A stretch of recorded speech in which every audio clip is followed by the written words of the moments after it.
Oriented chemistry বা কর্মমুখী রসায়ন। কর্মমুখী রসায়নের আমাদের সিলেবাসে ফার্স্ট অফ অল খুবই সহজ বেসিক কনসেপ্ট দিয়ে শুরু করা হয়েছে। আমি বলবো যে সহজ টপিকস একটু মনোযোগ ধরে রাখার জন্য আমি রিকোয়েস্ট করব। খাদ্যদ্রব্য সংরক্ষণ করার জন্য আমাদের ওয়ার্ল্ড হেলথ অর্গানাইজেশন 5টা নির্দেশনা দিয়েছে। খাদ্যগুলো সবসময় সে সেটা পোর ফ্যামিলি হোক রিচ ফ্যামিলি হোক, খাওয়ার সর্বোচ্চ দূষণ মুক্ত রাখার চেষ্টা করা। রান্না করা খাবারের পাশে কখনোই কাঁচা মাছ মাংস না রাখা। অল্প সেদ্ধ করা খাবারগুলো কখনো না খাওয়া। সামান্য সেদ্ধ ডিম। এতে করে বিভিন্ন রকমের স্যালমন থেকে শুরু করে বিভিন্ন রকমের ব্যাকটেরিয়া দ্বারা এফেক্টেড হতে পারে বডি, লিভার, কিডনি। খাদ্য যথাযথভাবে সংরক্ষণ করা। পানিতে আর্সেনিক থেকে শুরু করে সবকিছুর একটা ব্যালেন্স লেভেল বজায় রেখে পান করা। দ্যাট মিন্স নিরাপদ পানি ব্যবহার করা উচিত একটা মানুষের সুস্থ থাকার জন্য। সো ওয়ার্ল্ড হেলথ অর্গানাইজেশনের ইনস্ট্রাকশন ছিল 5টা। এটা এমসিকিউ এ পরবর্তীতে হয়তো কাজে লাগবে।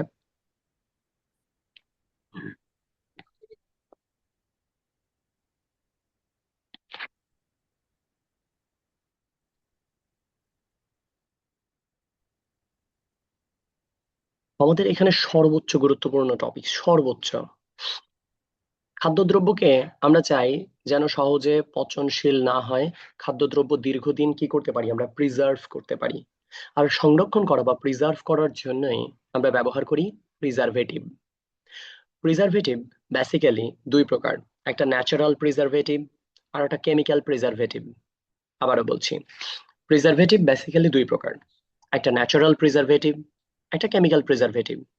ন্যাচারাল প্রিজারভেটিভ কথাটার অর্থ হলো আল্লাহ তাআলা আগে থেকেই প্রকৃতিতে সেই পদার্থটা মজুদ রেখেছে, আমরা কোনো প্রকার রাসায়নিক বিক্রিয়া ছাড়া সরাসরি ব্যবহার করছি।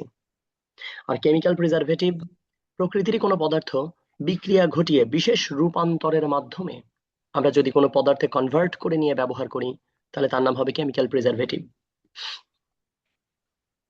আমরা প্রিজারভেটিভের উদাহরণ থেকে সর্বোচ্চ পরিমাণ কোশ্চেন আসে, আমরা বিষয়গুলো পরে অবজার্ভ করব কোশ্চেন ব্যাংকের সাথে। আমরা ফার্স্ট ডিসকাস করব ন্যাচারাল প্রিজারভেটিভ নিয়ে। এখানে কিছু ন্যাচারাল প্রিজারভেটিভ পড়ার আগে কিছু ইনফরমেশন জানা উচিত। লবণ দিয়েই অনেক প্রকার মাছ সংরক্ষণ করা সম্ভব।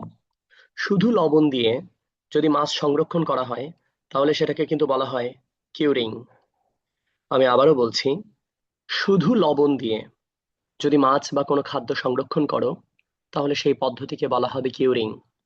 লবণ পানিতে অনেক অণুজীবই মারা যায়। লবণ পানির ভেতরে কিন্তু অনেক অণুজীব মারা যায়।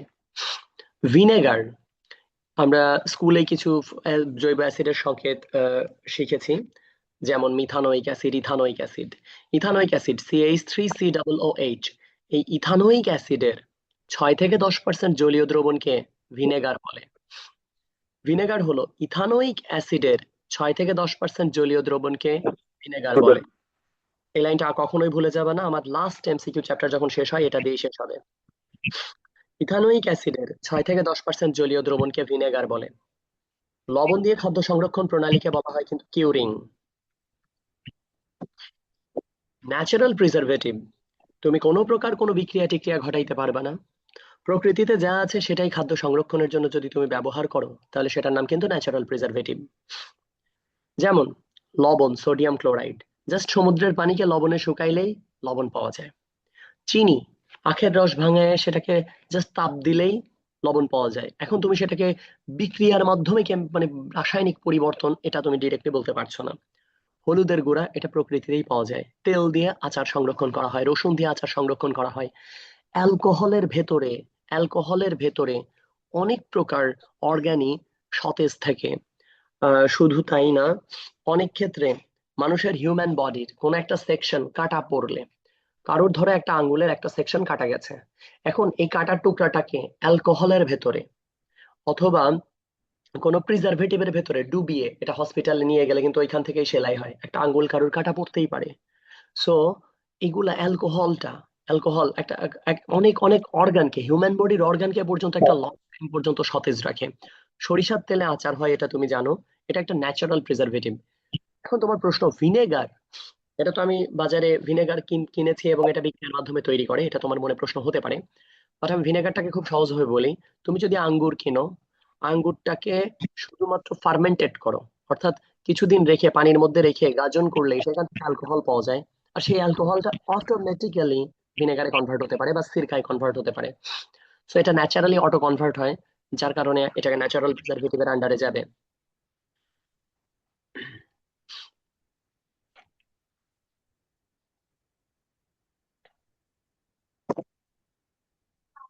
ন্যাচারাল প্রিজারভেটিভ, চিনি, অ্যালকোহল, এই গাজন প্রক্রিয়ার মাধ্যমে এগুলো ধীরে ধীরে অ্যাসিটিক অ্যাসিডে পরিণত হয় এবং এই ভিনেগার গুলো রান্নার কাজে ব্যবহার করা হয়, এটা আমরা জানি।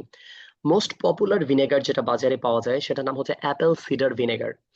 আপেলের রস থেকেও বিভিন্ন রকম অ্যালকোহল পাওয়া যায়, ফলের রস থেকে অ্যালকোহল পাওয়া যায়, এবং সেগুলা কনভার্টেড ভিনেগার রূপান্তর রূপ নিয়ে থাকে। আমাদের প্রিজারভেটিভ দুই প্রকার পড়েছিলাম, একটা ন্যাচারাল প্রিজারভেটিভ, একটা কেমিক্যাল প্রিজারভেটিভ। ন্যাচারাল প্রিজারভেটিভ আমাদের পড়ে ফেলেছি কি কি হয়। আমরা কেমিক্যাল প্রিজারভেটিভ তিন প্রকার হয়, একটা নাম অ্যান্টি মাইক্রোবিয়াল, একটা অ্যান্টি অক্সিডেন্ট, একটা কিলেটিং প্রিজারভেটিভ। আমি তোমাকে রিকোয়েস্ট করবো আমার মুখ থেকে আওয়াজগুলো শোনার মাধ্যমে সর্বোচ্চ মনোযোগ দিয়ে মুখস্থ করার, কারণ আমি 30 মিনিটের বেশি সময় নিব না, পুরো এমসিকিউ সহ চ্যাপ্টার কমপ্লিট হয়ে যাবে। কেমিক্যাল প্রিজারভেটিভ তিন প্রকারের হয়, একটা অ্যান্টি মাইক্রোবিয়াল, মাইক্রোব্যাকটেরিয়া এই ওয়ার্ডটার সাথে পরিচিত, অ্যান্টি মাইক্রোব্যাকটেরিয়া, তার মানে মাইক্রো আকৃতির ব্যাকটেরিয়ার বিরুদ্ধে যারা এগেইনস্টে কাজ করে তাদেরকে ঠিক মতো বংশবৃদ্ধি করতে দেয় না।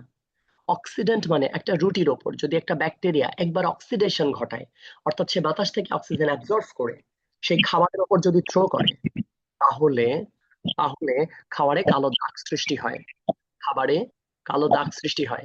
এটাকে বলা হয় খাদ্যের খাদ্যে বেসিক্যালি অক্সিডেশন বলে এটাকে, খাদ্যের এটাকে অক্সিডেশন বলে।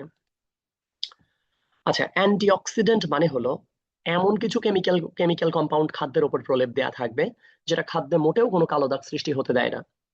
আচ্ছা, তুমি যদি কোনো বাজার থেকে কিনে এনে রুটি জাস্ট 2 দিন টেবিলের ওপর ফেলে রাখো, রুটির ওপর কালো কালো দাগ দেখতে পাবা। ওই দাগগুলোকে বলা হয় অক্সিডেশন রেজাল্ট। ওটা বিভিন্ন ব্যাকটেরিয়া এবং ফাঙ্গালের দ্বারা অ্যাফেক্টেড হয়ে রুটির ওপর কালো দাগ সৃষ্টি হচ্ছে, কারণ রুটিটা খাবার জন্য, রুটিটাকে কনজিউম করার জন্য ব্যাকটেরিয়া অক্সিডেশন ঘটায় খাবারের উপরে, অর্থাৎ বাতাস থেকে সে অক্সিজেন নিয়ে খাদ্যের উপর থ্রো করে, আর খাবার অক্সিজেন পরমাণুর সংস্পর্শে পুড়ে যায় এবং কালো দাগ তৈরি হয়। আর এটা হলো কিলেটিং কিলেটিং এজেন্ট, এটাও একটা কেমিক্যাল প্রিজারভেটিভ। এটা দিয়ে শুধুমাত্র শাকসবজিকেই সংরক্ষণ করা যায় দীর্ঘ বছর ব্যাপী।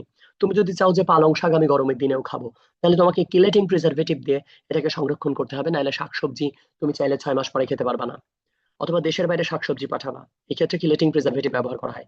আমরা দ্রুত এই তিনটা প্রিজারভেটিভের ক্যাটাগরি গুলো আমরা মুখস্থ করে ফেলবো।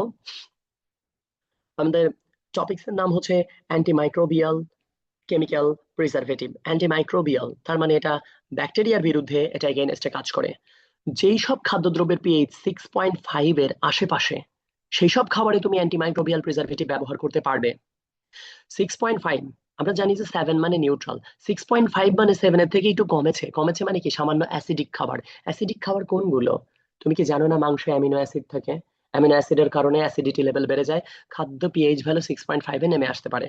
সো তার মানে এখানে মাংস জাতীয় খাবারগুলো রান্না করলে অ্যান্টিমাইক্রোবিয়াল প্রিজারভেটিভ দিয়ে মাংস রান্না করে দেশের বাইরেও পাঠানো পসিবিলিটিস পসিবল, এটা এটা এটা রয়েছে। বিভিন্ন ব্যাকটেরিয়া মোল্ড ইস্টের দ্বারা এদের বৃদ্ধি করতে দেয় না, যদি অ্যান্টিমাইক্রোবিয়াল প্রিজারভেটিভ ব্যবহার করো তাহলে মোল্ড বা ইস্ট ইস্ট এর বৃদ্ধি করতে দেয় না। তুমি এটা চাইলে মন মতো ব্যবহার করতে পারবা না, সর্বোচ্চ 0.1% ব্যবহার করতে পারবা, 0.1%। তার মানে এখানে কিন্তু 1000 ভাগে 1 ভাগ, 1000 গ্রাম খাবার হলে 1 গ্রাম তুমি এটা ব্যবহার করতে পারবা, 1000 গ্রাম খাবারে মাত্র 1 গ্রাম ব্যবহার করতে পারবা। এর উদাহরণ কি হতে পারে অ্যান্টিমাইক্রোবিয়ালের? আমি জানি এতগুলো উদাহরণ মনে থাকবে না, জাস্ট উচ্চারণের প্রেক্ষিতে তোমার ব্রেইন যতটুকু কাজ করে ওইটাই তোমার মেধা। আসো আমি ধীরে ধীরে উচ্চারণ করি। বিভিন্ন রকমের nitrite, sorbate, benzoate, sodium benzoate, sorbic acid, calcium propanoate, sulphur dioxide, sodium nitrite, sodium nitrate. So এই এলিমেন্ট গুলা আমি এটাকে সামারাইজড একটা ফরম্যাটে নিয়ে আসি।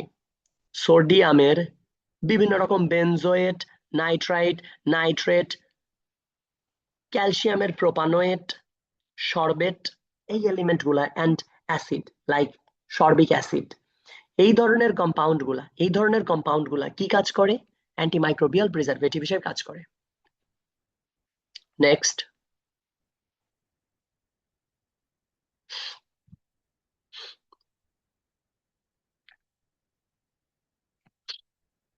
অ্যান্টিঅক্সিডেন্ট। অ্যান্টিঅক্সিডেন্ট মানে হলো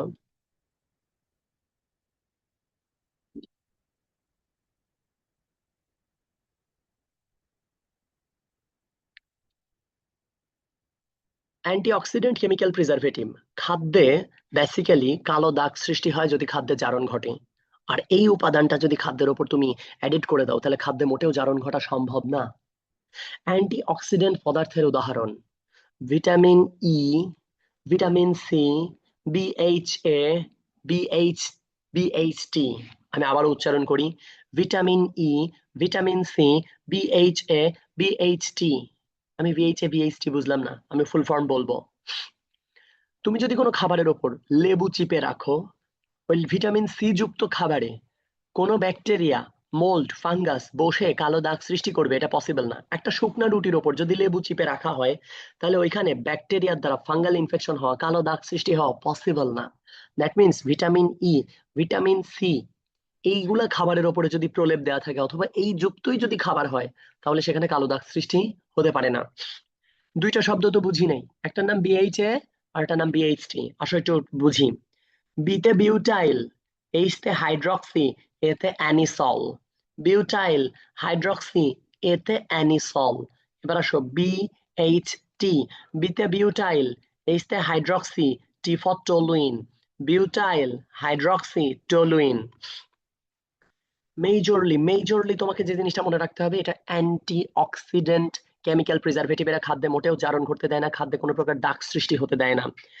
but one thing noted, vitamin B যুক্ত খাবারে সালফারেট যৌগের অ্যান্টিঅক্সিডেন্ট ব্যবহার করা যাবে না। ভিটামিন বি যুক্ত খাবারে তুমি এই অ্যান্টিঅক্সিডেন্ট উপাদান ব্যবহার করতে পারবে না। ভিটামিন বি যুক্ত খাবার কি আছে, যেমন মিষ্টি কুমড়া, এই শাকসবজি জাতীয় খাবারে তুমি অ্যান্টিঅক্সিডেন্ট কেমিক্যাল প্রিজারভেটিভ ব্যবহার করতে পারবা না। যদি করো তাহলে ফুড পয়জনিং বা খাদ্য বিষক্রিয়া দেখা দিতে পারে। সো সামারাইজড প্যাটার্ন, অ্যান্টিঅক্সিডেন্ট মানে খাদ্যে কালো দাগ সৃষ্টি হতে দিবে না। Vitamin E, vitamin C, BHA, BHT এই উপাদানগুলো যদি তুমি খাদ্যে ব্যবহার করো তাহলে খাদ্যে মোটেও কালো দাগ সৃষ্টি হওয়া পসিবল না।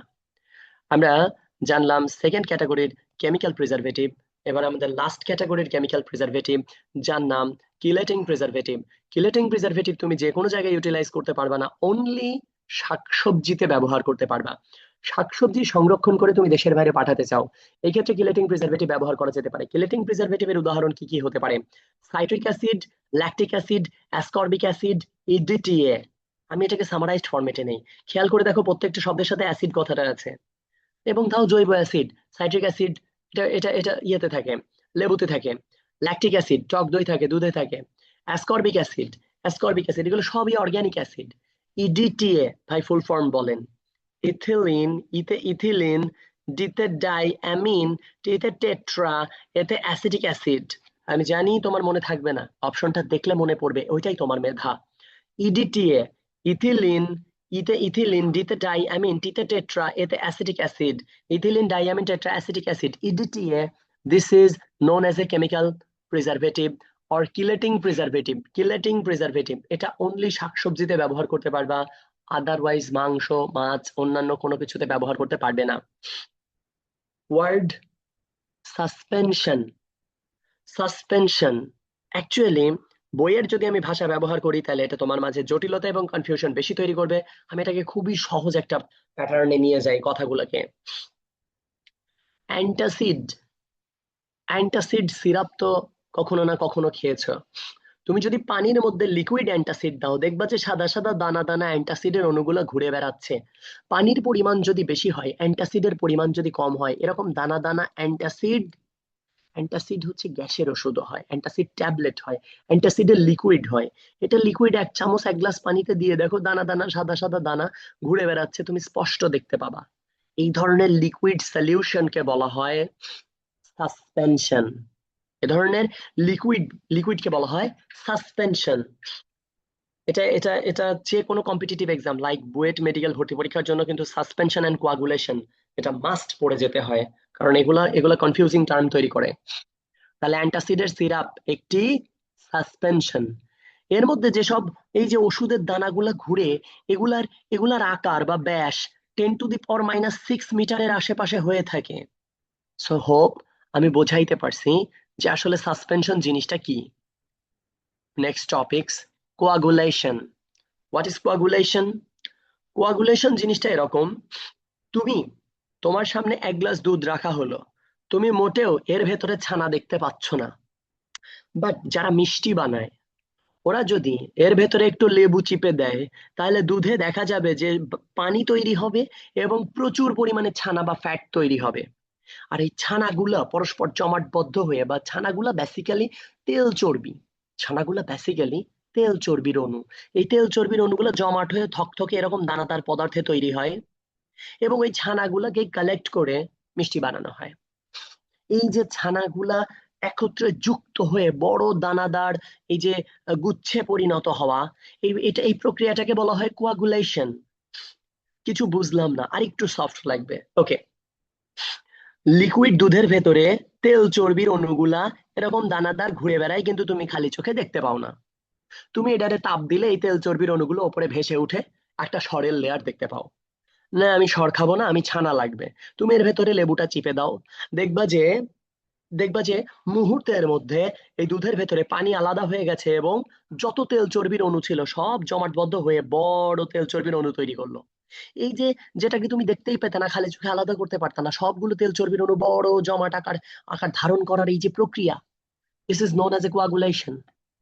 সো যে প্রক্রিয়ায় একটা ফেজ বা দশা, এই যে লিকুইড, এটা একটা দশা, দশার কণাগুলো পরস্পরের কাছাকাছি এসে বৃহৎ কণাগুচ্ছে পরিণত হয়, তাকে বলা হয় কোয়াগুলেশন।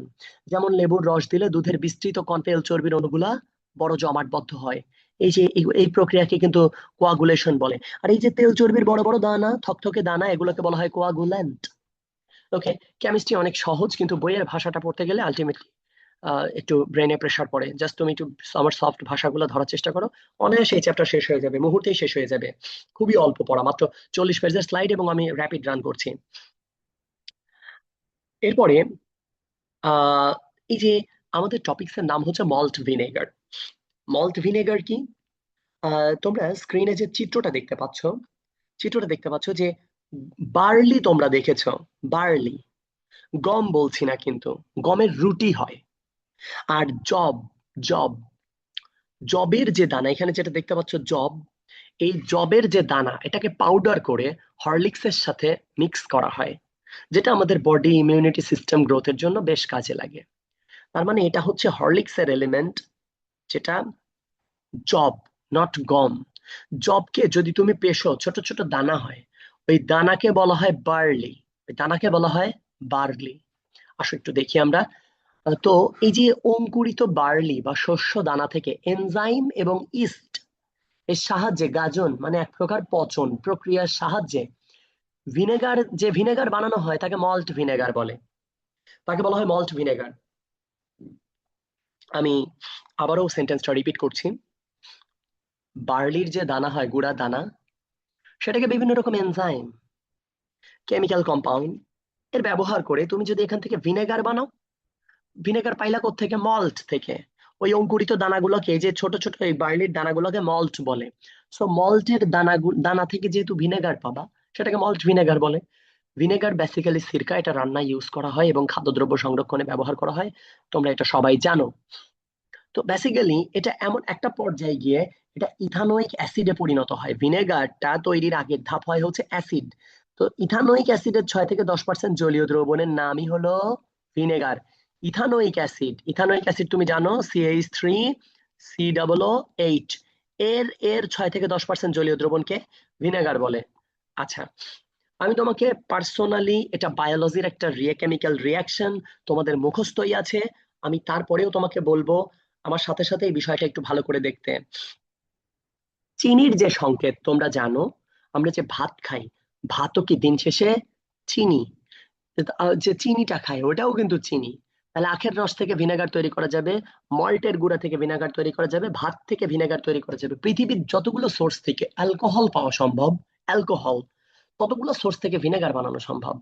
যেমন চিনির সংকেত কি? Carbon 12, hydrogen 22, oxygen 11। এর সাথে যদি পানি দিয়ে রেখে দাও, তার মানে এটা কি? তুমি যদি ভাত পচাও, তাও সেটা কিসে কনভার্ট হয়? এক পর্যায়ে অ্যালকোহল হয়ে যায়। যেটা হাসির কিছু না, এটা বাংলা মদ নামে পরিচিত, তোমরা জানো এটা। Carbon 12, hydrogen 22, oxygen 11। তুমি যদি চিনি আর পানি দিয়ে রাখো, তাহলে ইনভার্টেজ নামের এনজাইমের প্রভাবে সে গ্লুকোজ এবং সুক্রোজে পরিণত হয়। মেবি তোমরা সুক্রোজ ফ্রুক্টোজ নাম পড়েছো বায়োলজিতে। এটা বেসিক্যালি হয় হচ্ছে গ্লুকোজ অ্যান্ড ফ্রুক্টোজ।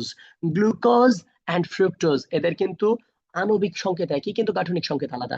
গ্লুকোজের সংকেত তোমরা সবাই জানো C6H12O6, এটাও হবে C6H12O6। একটা অণু গ্লুকোজ আর একটা অণু ফ্রুক্টোজ। তার মানে খুব সহজ একটা প্রসেস। বার্লির দানাগুলাকে পানি দিয়ে ভিজায় রাখলে ইনভার্টেজ এনজাইম দিলে সে গ্লুকোজ এবং ফ্রুক্টোজ হয়। এবারের পালা, গ্লুকোজ যেটা পাইছি, এই যে গ্লুকোজ আর ফ্রুক্টোজ যেটা পাইছি, এটাকে কি করব? জাইমেজ এনজাইমের প্রভাবে কিছুদিন রেখে দাও, সেটা অ্যালকোহল হয়ে যাবে। কোন অ্যালকোহল? ইথানল। ইথানলের সংকেত কি? C2H5OH। ইথানল আর কিছু পানি পাবা, ইথানল আর পানি পাবা। এবার আসো ইথানলকে একটু ভেঙে লিখি। C2H5 তো, CH3CH2OH, এই যে দিন শেষে দুটো কার্বন, পাঁচটা হাইড্রোজেন। CH3CH2OH। ইথানলকে একটু অক্সিজেনের উপস্থিতিতে, তার মানে খোলা পাত্রে রেখে দাও। এটা অ্যাপ্রক্সিমেটলি প্রায় 25°C কক্ষ তাপমাত্রাতেই অ্যাসিটোব্যাক্টর, অর্থাৎ ব্যাকটেরিয়ার উপস্থিতিতে, ভাই এটা অটো হবে, টেনশনের কিছু নাই। ইথানলের উপস্থিতিতে অ্যাসিটোব্যাক্টরের সাহায্যে এটা কিসে পরিণত হবে? ইথানোয়িক ইথানোয়িক অ্যাসিডে পরিণত হবে। কিসে পরিণত হবে এটা? ইথানোয়িক অ্যাসিডে পরিণত হবে। আর সাথে যে কিছু পানি আছে, ভাই বিক্রিয়া পাত্রে অ্যালকোহল, এই যে এখানে এই উপজাত হিসেবে কিছু পানি পাইছিলাই। সো ইথানল অক্সিজেনের সাথে বিক্রিয়া করে এটা অ্যালকোহল জারিত হয়ে তোমার অ্যাসিড হবে প্লাস পানি হবে। অ্যাসিড হবে প্লাস পানি হবে। 6 থেকে 10% এই জলীয় দ্রবণকে বলা হয় তোমার ভিনেগার। সো হোপ তুমি ভিনেগার প্রস্তুতির এই 3টা বিক্রিয়া ধাপ মনে রাখতে পারবে। আমি তোমাকে ব্যক্তিগতভাবে বলবো পরবর্তীতে অবশ্যই এটা খাতায় রাফ করে নিবা। ভিনেগার অ্যাকচুয়ালি কিভাবে প্রস্তুত করা হয়, ভিনেগার প্র্যাকটিক্যাল লাইফে প্র্যাকটিক্যালি ইমপ্লিমেন্ট করলে এটা কিভাবে প্রস্তুত করা হয়, আমি তোমাকে প্রত্যেকটা প্রসেস একবার একটু মুখে বলবো, তুমি ধাপগুলো একটু ভালোভাবে ধরার চেষ্টা করবে।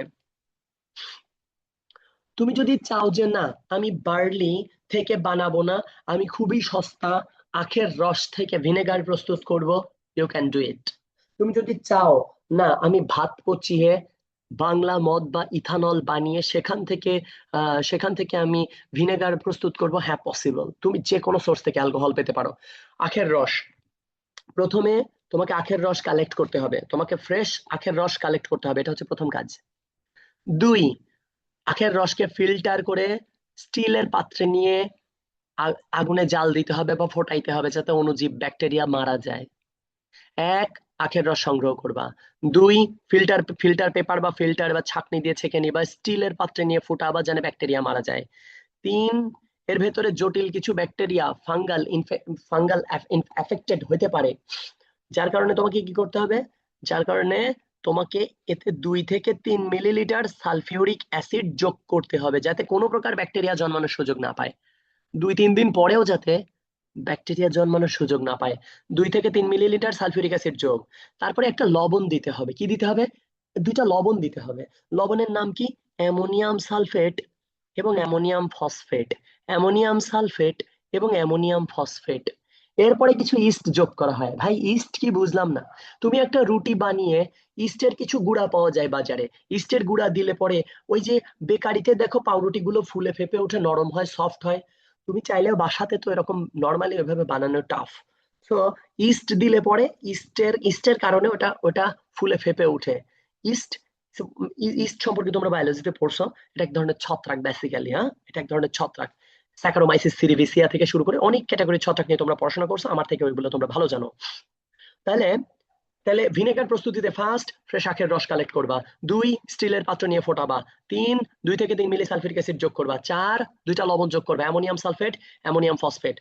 এরপরে কিছু ইস্ট যোগ করবা। পরের ধাপ কি? আমাদের উদ্দেশ্য কিন্তু এমসিকিউ মোস্টলি সলভ করা, কিন্তু বই চ্যাপ্টারের ফাউন্ডেশন ঠিক না করে এমসিকিউ সলভ করা যেমন বোকামি, গদ্য পদ্য না পড়ে যেমন এমসিকিউ সলভ করা বোকামি, পুরো চ্যাপ্টারের মানে ফাউন্ডেশন ঠিক না করে এমসিকিউ সলভ করা, অ্যাডমিশন কোশ্চেন ব্যাংক সলভ করা ঠিক তেমনই বোকামি। আমি মেডিকেল সহ প্রায় সব কোশ্চেনই সলভ করে দেবো, ভয় নেই। প্রতি লিটারে তুমি কতটুকু ইস্ট যোগ করবা? 1.5 গ্রাম। তুমি 2 লিটার যদি তুমি আখের রস জাল দাও, তাহলে তোমাকে 3 গ্রাম ইস্ট যোগ করতে হবে। ইস্ট এক প্রকার ছত্রাক, যা কিনা কি কি ইস্ট কেন যোগ করব? রিজনটা কি? ইনভার্টেজ আর জাইমেজ নামের এনজাইম এই ইস্টই নির্গত করে।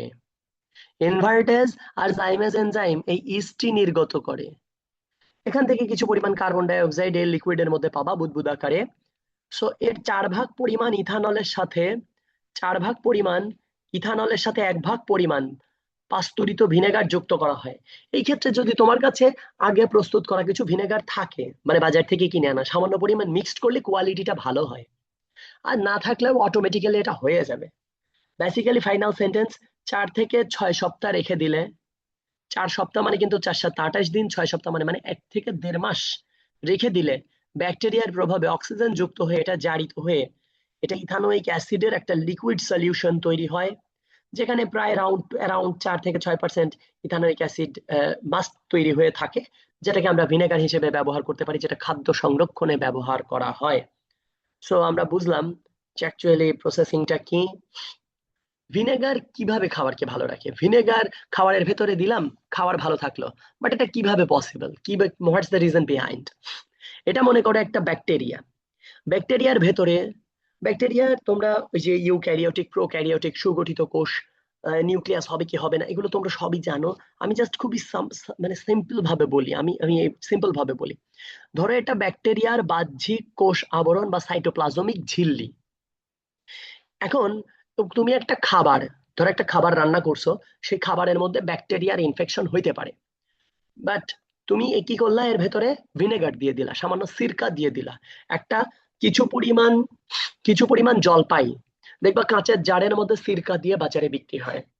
ওর ভিতরে সিরকা দিলে কেন জলপাই এফেক্টেড হয় না ফাঙ্গাসের দ্বারা, ব্যাকটেরিয়ার দ্বারা কেন হয় না?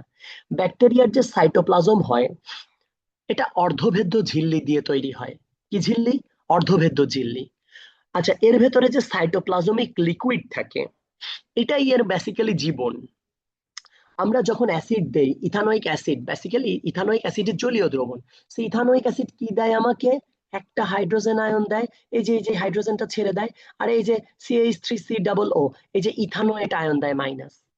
এই যে হাইড্রোজেন আয়ন, এই হাইড্রোজেন আয়নটা খুবই লাইট, খুবই পাতলা, এবং ব্যাকটেরিয়ার এই অর্ধভেদ্য ঝিল্লিটা ভেদ করে এর ভেতরে হাইড্রোজেন আয়ন প্রবেশ করে। এই গেল একটা অণুর একটা হাইড্রোজেন আয়ন। আরো একটা অণু, তাহলে আরো একটা হাইড্রোজেন আয়ন এর ভেতরে প্রবেশ করবে। আরো একটা অণু, আরো একটা হাইড্রোজেন আয়ন, আরো একটা অণু, আরো একটা হাইড্রোজেন আয়ন। ওর নিউক্লিয়াস, ওর হচ্ছে যে সাইটোপ্লাজম, সাইটোপ্লাজম ভর্তি হাইড্রোজেন আয়ন হয়ে গেছে। এমত অবস্থায় এই যে আমরা জানি যে রসায়নে পজিটিভ পজিটিভ চার্জকে বিকর্ষণ করে, তো এই যে এটাকে বলা হয় ক্যাটায়নিক প্রেসার। এই ক্যাটায়নিক প্রেসারটা সহ্য করতে না পেরে, এত পরিমাণ হাইড্রোজেন আয়নের বিকর্ষণ সহ্য করতে না পেরে, এই এই যে সাইটোপ্লাজমিক ঝিল্লিটা ফেটে যায় এবং এর সাইটোপ্লাজম পুরো খাদ্যদ্রব্যে ছড়িয়ে পড়ে। আর এর সাইটোপ্লাজম যদি সুগঠিত একটা প্যাটার্নের মধ্যে না থাকে, তাহলে সে বেসিক্যালি কোনো ব্যাকটেরিয়া হিসেবেই কাজ করতে পারে না। তার মানে ব্যাকটেরিয়াটা সত্য বলতে মারা যায়। এইভাবে কিন্তু হাইড্রোজেন আয়নের সংখ্যা কি কমে গেল? না, ওর সাইটোপ্লাজম ভেঙে সমস্ত হাইড্রোজেন আয়ন তো পুরো পাত্রে, খাদ্য পাত্রে ছড়িয়ে গেল। এই হাইড্রোজেন আয়ন কি করবে? আবার আর একটা ব্যাকটেরিয়াকে অ্যাট্রাক্ট করবে, অ্যাটাক দিবে, সেই ব্যাকটেরিয়া মারা যাবে, ওর ভেতর থেকে আবার আর একটা ব্যয় হবে। তার মানে দিন শেষে খাদ্যদ্রব্যে ব্যাকটেরিয়া থাকা পসিবিলিটিসই নাই। খাদ্যদ্রব্যে যদি ব্যাকটেরিয়া না থাকে, তাহলে তো কোনো প্রকার গন্ধ, খাদ্য পচনশীলতার কোনো পসিবিলিটিসই আসে না। So, আশা করি বুঝতে পারছো, খাদ্যে যেহেতু ব্যাকটেরিয়াই মারা যায়, তাহলে খাদ্যে পচাবে কে? খাদ্যে পচন ঘটাও পসিবল না। সো এইভাবে ভিনেগার খাদ্যদ্রব্যকে ভালো রাখে। একটা ওয়ার্ড বারবার কান মাথা বিরক্ত করে ফেলছে, 6 থেকে 10% জলীয় দ্রবণ ভিনেগারের, 6 থেকে 10% জলীয় দ্রবণ ভিনেগারের। বাট অ্যাকচুয়ালি এটা মানেটা কি? মানেটা কি? ভিনেগারের এই যে ইথানোয়িক অ্যাসিডের 6 থেকে 10% যে জলীয় দ্রবণ, এই কথার মানে হচ্ছে 6 থেকে 10%ই হবে আমার ইথানোয়িক অ্যাসিড, আর বাকি 90%, আপাতত 6% বাদ দাও, ধরো 10% আমার ইথানোয়িক অ্যাসিড থাকবে, আর 90%ই পানি থাকবে। তার মানে 90 মিলিলিটার পানি থাকবে, মাত্র 10 মিলিলিটার ইথানোয়িক অ্যাসিড থাকবে প্রতি 100 মিলিতে। আর যদি বলা হোক 6%, তাহলে বুঝে গেছো মাত্র 6 মিলি ইথানোয়িক অ্যাসিড থাকবে। আর আর কত? প্রায় 94 মিলিলিটার পানি থাকবে। এই কথার অর্থ হচ্ছে ভিনেগার। উল্টা পাল্টা ধরো না, হিসাব ধরো না, হিসাবে এমন। সো ভিনেগার অ্যাকচুয়ালি আমাদের লাইফে কোথায় কোথায় কাজে লাগে আমি এটা না পড়াই, খাদ্যদ্রব্য ভালো রাখে, আচার সংরক্ষণে, মাংস রান্না করা সংরক্ষণে, কৌটাজাত করতে, মাংসটাকে তুমি কৌটাজাতকরণ করতে, হাড্ডি নরম রাখতে, খাদ্য সুস্বাদু করতে, এগুলা ইউজলেস বিষয়। তুমি একটু রিডিং পড়ে নিও প্লিজ, আমি পরের কন্টেন্টে যাই। আমরা বেসিক্যালি পড়াশোনা করছি দুটো বিষয় নিয়ে, একটা প্রিজারভেটিভ এবং দুই প্রিজারভেটিভ কিভাবে খাদ্যদ্রব্যকে ভালো রাখে, ভিনেগার কিভাবে উৎপাদন করতে হয় তার কেমিক্যাল রিয়াকশন। এখানে আমরা 17টা এমসিকিউ সলভ করব। মেডিকেল, ঢাকা ইউনিভার্সিটি ভর্তি পরীক্ষার প্রায় সব মিলিয়ে আমরা 17টা এমসিকিউ সলভ করব। আমার আগ দিয়ে কেউ উত্তর বলতে পারলে আমি অনেক বেশি খুশি হব। এটা যদি তোমরা বলতে পারো। আমি তোমাকে একটু মনে করায় দিই। প্রিজারভেটিভ দুই প্রকার, একটা ন্যাচারাল প্রিজারভেটিভ, একটা কেমিক্যাল প্রিজারভেটিভ। ন্যাচারাল প্রিজারভেটিভ প্রকৃতিতে যেগুলো তুমি পাও, যেমন লবণ, সরিষার তেল, তারপরে হচ্ছে অ্যালকোহল, তারপরে নর্মালি ন্যাচারাল সোর্স থেকে প্রাপ্ত ভিনেগার। এবার আসো chemical preservative.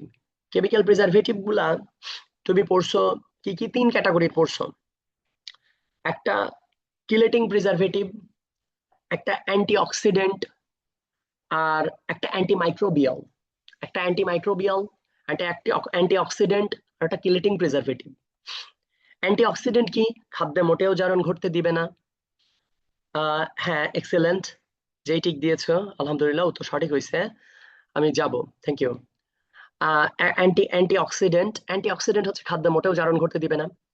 Anti anti microbial, ব্যাকটেরিয়ার ইনফেকশন হতে দিবে না। আর কিলেটিং প্রিজারভেটিভ শাকসবজিতে ব্যবহার করা হয়। আর হোপ তুমি মনে রাখতে পারছো। আচ্ছা, আমরা আহ যে উত্তরগুলো এইখানটাতে দেখতে পাচ্ছ, কোনটা ন্যাচারাল ফুড প্রিজারভেটিভ? ভাই, লবণ ন্যাচারাল প্রিজারভেটিভ, আল্লাহ তাআলা প্রকৃতিতে তৈরি করে রাখছে। লবণ দিয়ে মাছ সংরক্ষণ করা হয়, লবণ দিয়ে আচার সংরক্ষণ করা হয়, সরিষার তেল দিয়ে, সোডিয়াম ক্লোরাইড, চিনি, চিনি দিয়েও কিন্তু আচারে চিনি দাও, চিনি কিন্তু ওটা ওটা খাদ্যকে দীর্ঘদিন সংরক্ষণ করে রাখে। হলুদ বাটা, রসুন, লবঙ্গ, সরিষার তেল, এগুলো কিন্তু ভাই ন্যাচারাল প্রিজারভেটিভ। হোপ এটা মনে রাখতে পারবা। আচ্ছা, পরেরটায় যাই। আমার আগ দিয়ে পারলে কিন্তু বলে দিও। আচ্ছা, পরেরটা, প্রাকৃতিক খাদ্য সংরক্ষক হিসেবে কোনটা ব্যবহার করা হয়? এটা দেখো, একবারই বাচ্চাদের কোশ্চেন করে ফেলছে, জিএসটি 23-24-এর কোশ্চেন। হ্যাঁ, উত্তর সঠিক হয়েছে, সোডিয়াম ক্লোরাইড। কে ঠিক দিচ্ছ নাম জানি না, পরে ওটা জিজ্ঞাসা করতেছি। ভালো উত্তর করতে পারছো, হ্যাঁ, ওটা সোডিয়াম ক্লোরাইডই হবে।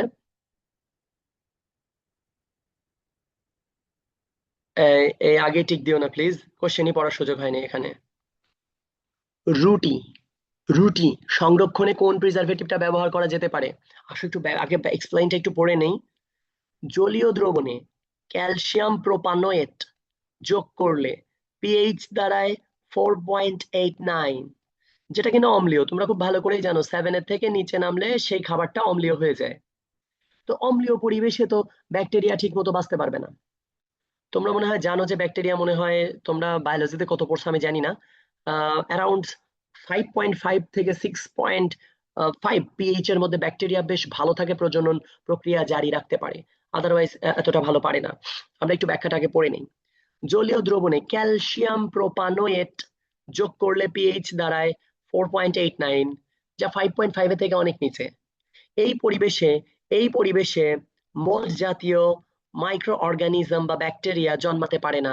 তাই রুটি, বিস্কিট, দুগ্ধজাত মাখন, পনির, ছানা, এগুলো সংরক্ষণে ক্যালসিয়াম প্রোপানোয়েট ব্যবহার করা হয়, ক্যালসিয়াম প্রোপানোয়েট ব্যবহার করা হয়। আসো আর একবার একটু মুখস্থ করে নেই আমরা। হ্যাঁ, যে উত্তর করতে পারছো ভালো।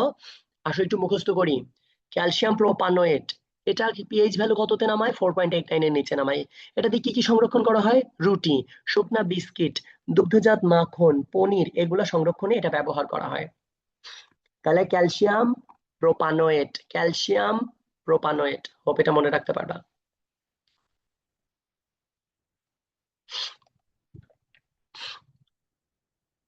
আমার জাস্ট একটাই রিকোয়েস্ট, রানিং পড়াটা, রানিং মুখস্থ করার চেষ্টা করবা, সর্বোচ্চ ফোকাস করো, খুব অল্প সময়, 10 মিনিট টাইম নেবো লাস্ট।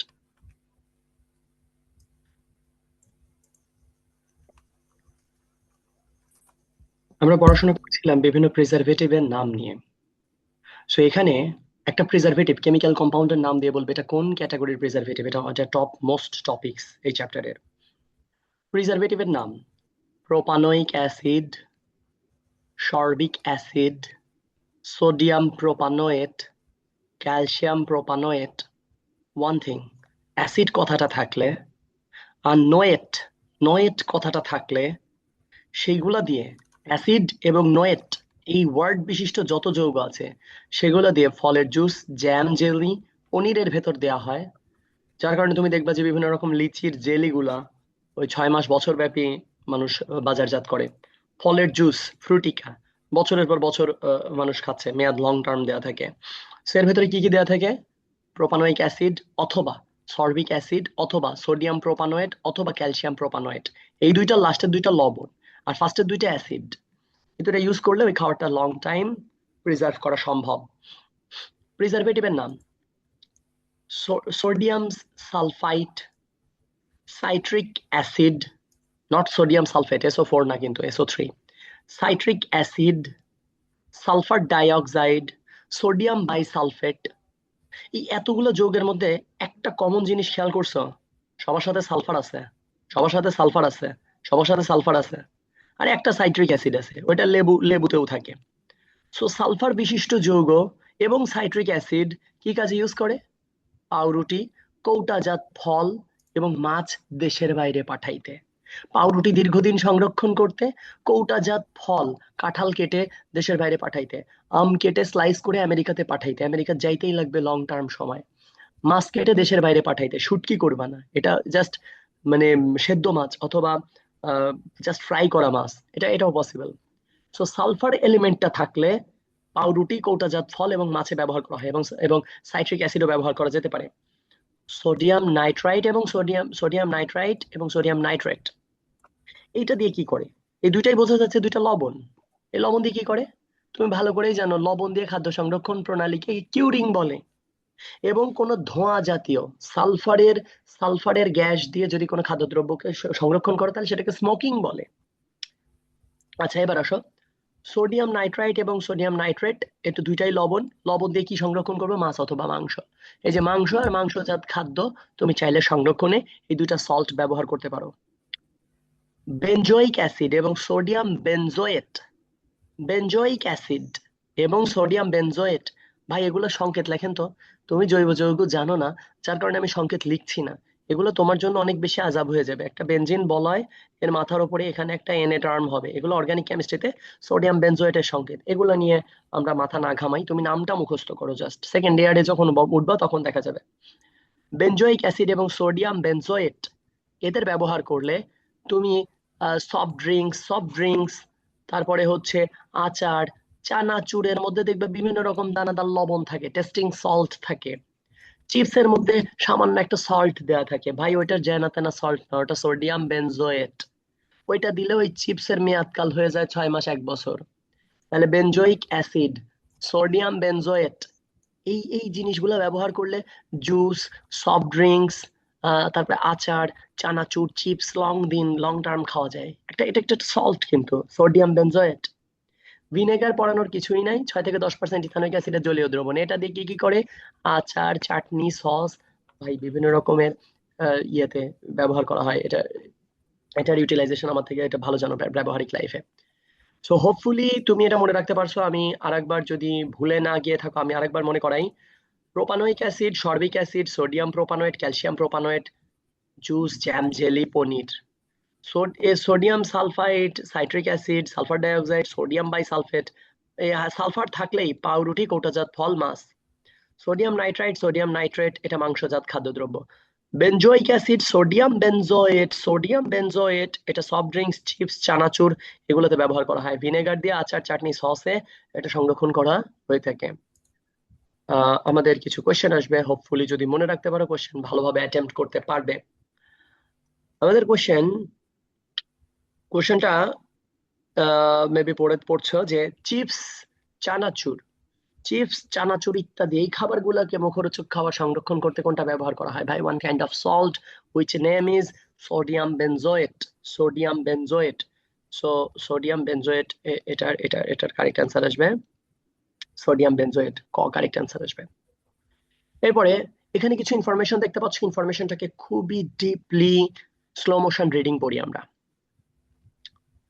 কাঁচা ফল, ফলের রস, জুস, মদ, সবুজ শাকসবজি সংরক্ষণে সালফাইড লবণ, এটা ধাতব সালফাইড, এটা sodium sulphide, potassium sulphide, magnesium sulphide, anything else, not sulphate, SO3 not SO4, sodium sulphide অথবা পটাশিয়াম মেটাডাইসালফাইড, পটাশিয়াম মেটাডাইসালফাইড সংকেত একটু নোটিস করো, K2S2O5, পটাশিয়াম মেটাডাইসালফাইড ব্যবহার করা হয় ফলের রসে বিদ্যমান বিভিন্ন লঘু অ্যাসিড যেমন সাইট্রিক অ্যাসিড, টার্টারিক অ্যাসিড ইত্যাদির সাথে সালফাইড লবণ বিক্রিয়া করে সালফার ডাইঅক্সাইড গ্যাস উৎপাদন করে, যা খাদ্যের জারণ রোধ করে এবং এনজাইমের ক্রিয়াকে বাধা দেয়। বাংলা কথা, একটা জুস বানাইলেও সেই জুসটা তুমি যদি চাও এখন ফ্রিজে রাখলা, সেই জুসটা চাইলে তুমি 7 দিন পর খাইতে পারবা না।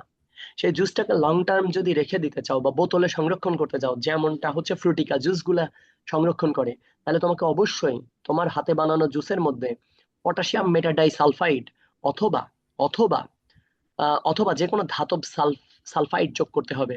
তুমি কমন ওয়ার্ডটাকে নোটিস করো, সালফাইড, সালফাইড, সোডিয়াম সালফাইড অথবা পটাশিয়াম মেটাডাইসালফাইড। এটা ব্যবহার করলে শুধু জুসকে লং টার্ম প্রিজার্ভ করা পসিবল মাসব্যাপী।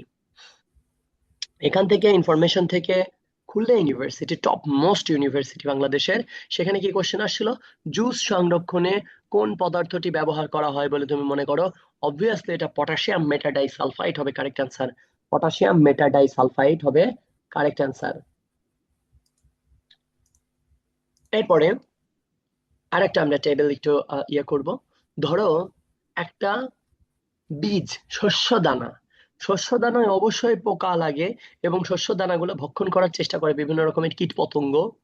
তো শস্য বীজকে তুমি যদি ভালোভাবে সংরক্ষণ করতে চাও, এর উপর যদি একবার গামারশ্মি ফেলো, গামারশ্মিটা ফেলো, গামারশ্মির প্রভাবে বিভিন্ন কীট পতঙ্গ মারা যায়। তো শস্য বীজকে দীর্ঘদিন সংরক্ষণ করতে গামারশ্মি ব্যবহার করা হয়। কোমল পানীয়, তুমি 7 আপ, কোকা-কোলা, ফান্টা, স্প্রাইট যাই বলো, এটার মুখ খুললেই বের হয় কার্বন ডাই অক্সাইড।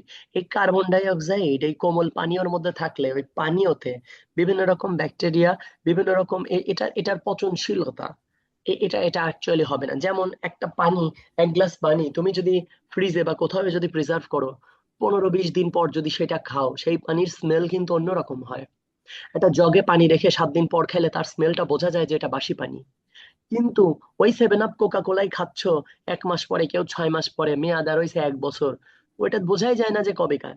ডেট যদি ছিঁড়ে ফেলায় দাও, তাহলে কোমল পানীয় টাটকা থাকে কি জন্য? ওর মধ্যে কার্বন ডাই অক্সাইডের বুদবুদ থাকে, তার মানে কার্বন ডাই অক্সাইডের লিকুইডকে ভালো রাখতে পারে। ইলিশ মাছ ভাই, এটাকে সোডিয়াম ক্লোরাইড লবণ দিয়ে সংরক্ষণ করা হয়। চিনি দিয়ে কি কি সংরক্ষণ করা যেতে পারে ভাই? জেলি। ভিনেগার দিয়ে কি সংরক্ষণ করা যেতে পারে? আচার। বাকিগুলো সবই তুমি জানো, এখানে পড়ানোর কিছু নেই।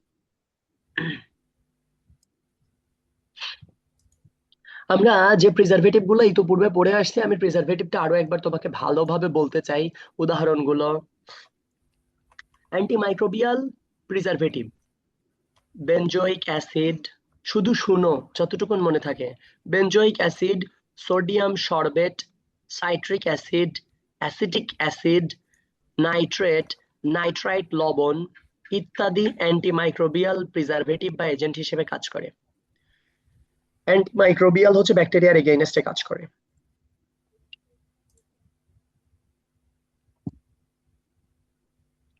কিলেটিং এজেন্ট, এটা দিয়ে শুধু শাকসবজি সংরক্ষণ করতে পারবা।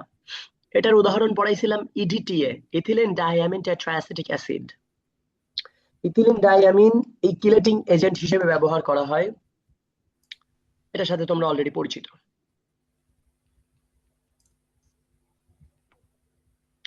অ্যান্টিঅক্সিডেন্ট, এরা কখনোই খাদ্যে জারণ ঘটতে দেয় না।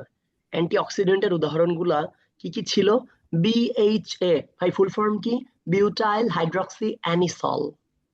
BHT ফুল ফর্ম কি? Butyl hydroxy toluene. এবং এবং এর সাথে বেশ কিছু কেমিক্যাল কম্পাউন্ড দেখতে পাচ্ছ, এইগুলো তোমার মেজরলি মনে না রাখলেও চলবে। তারপরে হাইড্রোকুইনন জাতীয় যৌগ, এগুলো হচ্ছে অ্যান্টিঅক্সিডেন্ট উপাদান হিসেবে ব্যবহার করা হয়। এর সাথে আমি পড়াইছিলাম কি ভিটামিন সি, ভিটামিন ই, এই ধরনের খাবারগুলো যদি, এই ধরনের পদার্থ যদি খাদ্যের সাথে প্রলেপ দেওয়া হয়, তাহলে খাদ্যে কোনোভাবেই জারণ বা কালো দাগ সৃষ্টি সম্ভব না। তুমি যা পড়ছো এগুলো অ্যান্টিঅক্সিডেন্ট, যা তুমি পড়ো নাই সেটা পড়ার দরকার নাই, এটাই তোমার জন্য যথেষ্ট হবে। আসো আমাদের থেকে বিশ্ববিদ্যালয় কতটুকু নলেজ আমাদের থেকে চায়। খাদ্য সংরক্ষণে ব্যবহার করা অ্যান্টিঅক্সিডেন্টের নাম বি, দেখো তো এটা এটাকে কোনটা দিবা? এনিওয়ান?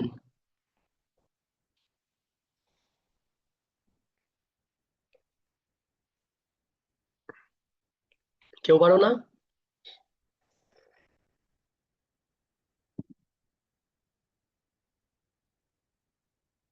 অ্যান্টিঅক্সিডেন্ট উপাদান হবে ইডিটিএ।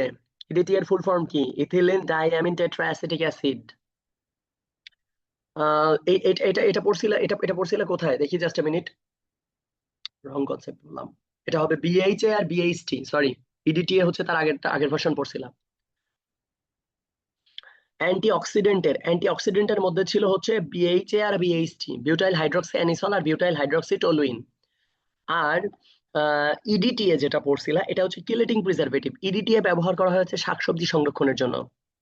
ইডিটিএ ব্যবহার করা হয় হচ্ছে শাকসবজি সংরক্ষণের জন্য। সো এটা হবে বিএইচটি, বিউটাইল হাইড্রক্সি টলুইন, বাকিগুলা হবে না। বিএইচটি বেসিক্যালি এটা কি? বিএইচটি, বিউটাইল হাইড্রক্সি টলুইন, তুমি জানো বিউটাইল হাইড্রক্সি টলুইন হচ্ছে একটা অ্যান্টিঅক্সিডেন্ট প্রিজারভেটিভ। নিচের কোনটি, নিচের নিচের কোনটি তোমার অ্যান্টিঅক্সিডেন্ট উপাদান নয়? অ্যান্টিঅক্সিডেন্ট উপাদান কি কি পড়ে আসছো? Good, Manna, excellent answer. তুমি বিএইচটি পড়ছো, বিএইচএ পড়ছো, butyl hydroxy, hydroxy, butyl hydroxy quinone, butyl hydroxy toluene, এগুলো তুমি পড়ছো, কিন্তু এই সংকেত মানে তুমি দেখো নাই কোনোদিন, এই অপশন কোনোদিন জানো না। তাহলে এটাই হবে কারেক্ট আনসার, নয় কোনটি, যেহেতু তুমি যা পড়ো নাই ওইটাই কারেক্ট আনসার হবে, যেহেতু নয় কোনটি জিজ্ঞাসা করছে।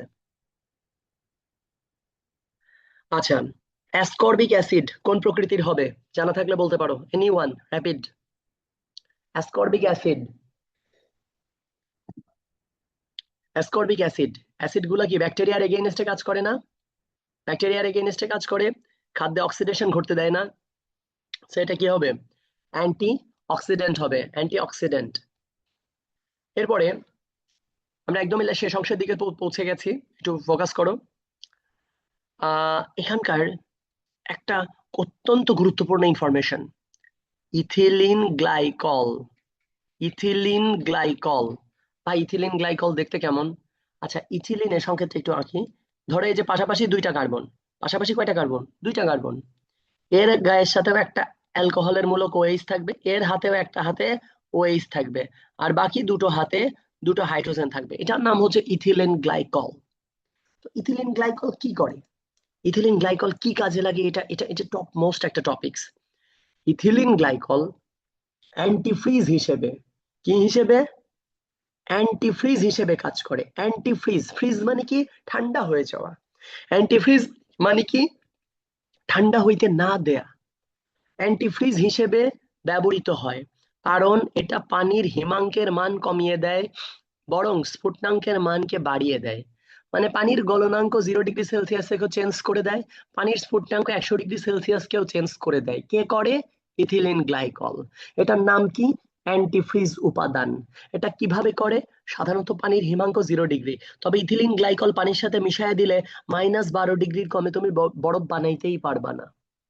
আগে 0 ডিগ্রিতে বরফ বাঁধতো, -12 ডিগ্রিতে বরফ বাঁধবে। ইথিলিন গ্লাইকল পানির সাথে হাইড্রোজেন বন্ধন তৈরি করে হিমাঙ্কের মানকে হ্রাস করে। ইথিলিন গ্লাইকল গাড়ির কুলিং সিস্টেমে ব্যবহৃত হয় যাতে গাড়ি অতিরিক্ত গরম না হয়ে যায়।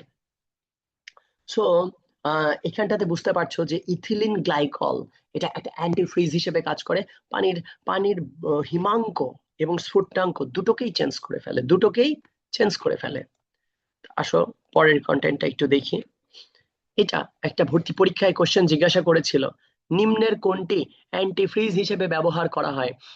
এটা হবে ইথিলিন গ্লাইকল। মল্টের দ্রবণকে কি বলে? মল্ট কি তুমি খুব ভালো করেই জানো, বার্লির গুঁড়াগুলোকে বলা হয় মল্ট। আর মল্টের যে পানির মধ্যে যদি মিশায় দ্রবণ তৈরি করো, সেটা তো ভাই চারণ ঘটা লাগবে, ওটা গ্লুকোজ এবং সুক্রোজে কনভার্ট হইতে হবে, তার জন্য তো লিকুইডে মেশাইতে হয়।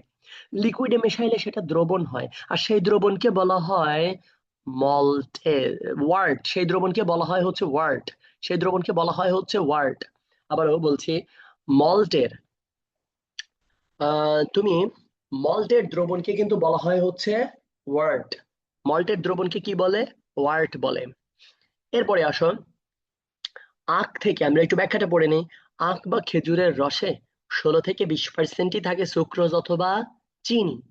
সুক্রোজ অথবা চিনি কত পার্সেন্ট? 16 থেকে 20%। সুক্রোজের লঘু জলীয় দ্রবণে মল্ট এবং ইস্টের গুঁড়া যোগ করে পরবর্তীতে বিভিন্ন এনজাইমের সহায়তায় গাজন প্রক্রিয়ায় কি উৎপাদন করা হয়? ভিনেগার প্রস্তুত করা হয়। তাহলে আখ থেকে কি পাওয়া যায়? আখ থেকে বেসিক্যালি পাওয়া যায় সুক্রোজ। আখ থেকে বেসিক্যালি পাওয়া যায় সুক্রোজ বা চিনি। চিনির সংকেতটা কি? Carbon 12, hydrogen 22, oxygen 11। এটা বিক্রিয়ার সময় পড়েছিলেন। এই যে চিনি, যে মানে এই যে আখের রস, এখান থেকে তুমি যদি ভিনেগার উৎপাদন করতে চাও, কত তাপমাত্রা প্রয়োজ্য হবে? তুমি তো এটা কক্ষ তাপমাত্রায় বানাইছিলা, 25 থেকে 30 ডিগ্রিতেই তো এটা ফার্মেন্টেশন হয়। তাহলে কোশ্চেন করছে ফার্মেন্টেশনের জন্য কোনটা প্রযোজ্য হবে না? 60 ডিগ্রি নিয়ে ফার্মেন্টেশন ঘটাইতে হবে এমন তো কোনো কথা আমি পড়াই নাই। হ্যাঁ, ওটা ইথানলের 6 থেকে 10% জলীয় দ্রবণ হওয়া লাগবে, এনজাইমের ব্যবহার লাগবে। এটাকে এটাকে ফুটায়ে ঠান্ডা করতে হবে আংশিক পাতন, স্টিলের পাত্রে নিয়ে ফুটায়ে ঠান্ডা করতে হয়। ওটাকে বলা হয় আংশিক পাতন, তুমি এটাও পড়ছো, কিন্তু 60 ডিগ্রি করা লাগবে ওটা পড়ো নাই। সুক্রোজ, দ্যাট মিন্স আখের রস অথবা চিনি অথবা মল্টের গুঁড়া থেকে যে লিকুইড থেকে তুমি যে আহ, যে যেটা তুমি পাও, সেটা কিন্তু ভাই তোমার গ্লুকোজ এবং ফ্রুক্টোজ কিন্তু পাইছিলা। গ্লুকোজ এবং ফ্রুক্টোজ পাইছিলা, সংকেতটা ভালো করে মনে করে দেখো। তোমার কিন্তু এটা গ্লুকোজ এবং ফ্রুক্টোজ হয়েছিল প্রথম বিক্রিয়া, যখন আমি বিক্রিয়াটা পড়াইছিলাম। কোন এনজাইম গ্লুকোজকে অ্যালকোহলে পরিণত করে? এনিওয়ান, একটু র্যাপিড অ্যান্সার করো প্লিজ। কোন এনজাইম গ্লুকোজকে অ্যালকোহলে পরিণত করতে পারে? তিনটা বিক্রিয়া আমি বেশ কয়েকবার করে উচ্চারণ করছিলাম, কেউ পারবা নাকি? Rapid rapid.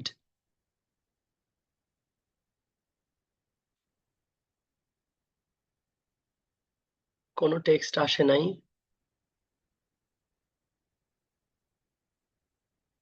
এ, এ, আচ্ছা আচ্ছা, মল্টেজ।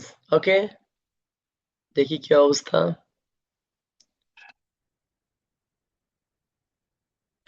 জাইমেজ হবে। জাইমেজ হবে তো। আচ্ছা। ও হ্যাঁ হ্যাঁ, পরে পরে এটা 10টা 5 উত্তর, হ্যাঁ ঠিকই আছে, উত্তর তো ঠিক আছে, জাইমেজ। পরেরটা আসো। Food additives. ফুড অ্যাডিটিভস মানে খাদ্যদ্রব্যে অ্যাড করা পসিবল এরকম ভিনেগার, ইথানোয়িক অ্যাসিডের অনুমোদিত মাত্রা কত? ইথানোয়িক অ্যাসিডের তুমি বারবার পড়তে পড়তে ক্লান্ত হয়ে গেছো, এটা 6 থেকে 10% জলীয় দ্রবণ হতে হবে, তাছাড়া ভিনেগার হবেই না এবং খাদ্যদ্রব্যে ব্যবহার করা যাবে না। 6 থেকে 10% হতে হবে। আজকের দিনের লাস্ট এমসিকিউ, একটা চমৎকার একটা এমসিকিউ দিয়ে আমাদের আজকের ক্লাস এটাই শেষ হয়ে যাবে। কোশ্চেনটা করেছে হচ্ছে হাজী দানেশ বিজ্ঞান প্রযুক্তি। বলছে ভিনেগার তৈরির মিশ্রণ কোনটা ব্যবহার করা যেতে পারে বলে তুমি মনে করো? 15 মিলি ইথানোয়িক অ্যাসিড, 85 মিলি পানি, 8 মিলি ইথানোয়িক অ্যাসিড, 92 মিলি পানি। একটা এরকম রেশিও দিয়ে দিয়েছে, এখান থেকে তোমাকে আইডেন্টিফাই করতে হবে কোনটা কারেক্ট অ্যান্সার। কিন্তু আমি এমন কিছু তোমায় পড়াই নাই, কিন্তু তাও তোমার কমন পড়ছে। কেমনে? কেমনে? আসো দেখি। তুমি একটু খেয়াল করো তো, তোমারে না বলছি ভিনেগার হইতে গেলে কত? মিনিমাম 6 থেকে 10% জলীয় দ্রবণ হওয়া লাগবে ইথানোয়িক অ্যাসিডের। ইথানোয়িক অ্যাসিড হইতে হবে 6 থেকে 10%-এর মধ্যে। তার মানে আমার যদি একটু দেখো তো, এটা কত মিলি? ইথানোয়িক অ্যাসিড কত মিলি? 8 মিলি। দেখি। হ্যাঁ হ্যাঁ, এটা হ্যাঁ, ঠিক আছে, সুন্দর বলতে পারছো, অনেকেই নিচে কমেন্টস করতেছ। 8 মিলি ইথানোয়িক অ্যাসিড, তুমি একটু খেয়াল করো তো। তাহলে ইথানোয়িক অ্যাসিডের শতকরা পরিমাণ কত? ইথানোয়িক অ্যাসিড বি নাম্বার অপশনটা টেস্ট করো। 8 মিলি ইথানোয়িক অ্যাসিড ডিভাইডেড বাই মোট পদার্থের পরিমাণ কত? 8 মিলি ইথানোয়িক আর 92 মিলি পানি, তো দুইটা মিলে কত হয়? 100। গুণন 100%। একশো কাটা গেলে 8% আসতেছে আমার ইথানোয়িক অ্যাসিডের পরিমাণ, এবং এটা 6 থেকে 10%-এর মধ্যে 8% বিদ্যমান, যার কারণে অনলি বি হবে কারেক্ট অ্যান্সার। সো এই ছিল এই চ্যাপ্টারের একটা সামগ্রিক খোলাসা আলোচনা। আর দুই একটা সেন্টেন্স আমি একটু বলি। মেহেদি পাতা, যেটা আমার মানে বাচ্চারা প্লাস ফিমেলরা হাতে নেয় কালার কম্পাউন্ড তৈরির জন্য, এই কেমিস্ট্রিতে এই মেহেদি পাতার যৌগকে বলা হয় সাধারণ নাম লসন যৌগ, এবং এটাকে কেমিক্যালি এটার নাম হেন্না। কেমিক্যালি এটার নাম হেন্না। আমরা বিভিন্ন রকম আহ মানে মানে যত প্রকার, যেমন টয়লেট ক্লিনার ব্যবহার করা হয়, টয়লেট ক্লিনারের মূল উপাদান কিন্তু অ্যামোনিয়ার বিভিন্ন দ্রবণ, অ্যামোনিয়াম হাইড্রক্সাইড হতে পারে। অ্যামোনিয়াম হাইড্রক্সাইড দিয়ে আমরা টয়লেট ক্লিন করে থাকি। তারপরে আমরা যে পেস্ট ব্যবহার করি দাঁত মাজার, পেস্টের মূল উপাদান ক্যালসিয়াম ফ্লোরাইড। তোমাকে যদি বলা হয় যে টুথপেস্ট, এরপরে সাবান, ফেস ওয়াশ, তারপরে হচ্ছে বিভিন্ন টয়লেট্রিজ প্রোডাক্ট, এইগুলা এগুলো আসলে কি দিয়ে তৈরি, এই ধরনের সামান্য কিছু দু একটা ইনফরমেশন আমি এক্সট্রা এডিট করে ফাইলটা আমি ইনবক্সে দিয়ে দিচ্ছি, জাস্ট